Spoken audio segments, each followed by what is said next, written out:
How big do you feel like that is with a team of Alabama's caliber that they're having to come in the state for this one? I mean, Alabama's a really good team. They're like #1 in damn near every offensive category you can mention. But like the Stag has been a fortress this year. I just think we do a very good job of defending home court. So I think it's going to be a pretty good game. I was having them play tomorrow. Having them play them tomorrow. So we gonna prepare our best and give them our best when the time comes. Defensively, just what challenges does this Alabama team present, like you said, with the offense that ranks at or near the top in so many categories?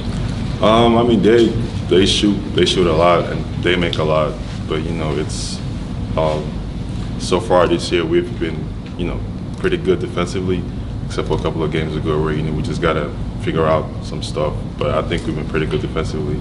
We have a pretty good game plan that figures to kind of slow them down a little, because you're not gonna stop them from making threes. Like it's what they do. So we're just hoping that going into the game tomorrow we can kind of slow down a little bit and see what happens. What are the keys to trying to slow down a team that's so good in transition like Alabama is? I mean, you just said it yourself, it's transition defense. When the shot goes up, you better get back, because they're gonna push it. We've seen film of them shooting the ball 3 seconds into the shot clock. They're gonna push it down your throat. So you just gotta get back and set your defense, take the three away. When you look at your 2 years here at Georgia, especially with that atmospheric segment, how big of a difference do you feel this year compared to what it was like last year? I think it's pretty good. Moving especially the student section, moving closer to the court. The students are more engaged, the fans are more engaged, and the players on the court, feel that energy. So when you feel that kind of support coming from your home fans, it's it's like an added, extra motivation to go out every game and prove the people right for supporting you. So I think it's a pretty good thing. Frank, this team is proven resilient for sure, but I guess at the end of the day, I mean, it's W's you got to get across the line. What is the mentality about that within the locker room? We're like, hey, yeah, this close stuff is good, but it's not getting you what you need, which is the W. I mean, coach says this all the time. It's not really about the more victories. Like we were down 17-18 in Florida State. We came back and won. We went down to South Carolina, came back and won. Down in Florida, came back. We were down in Kentucky, came back. But at the end of the day, if you don't watch the game, you see the final score, you'd be like, oh, they lost by 7, not knowing really we were down 20 and 25. So right. that doesn't really matter.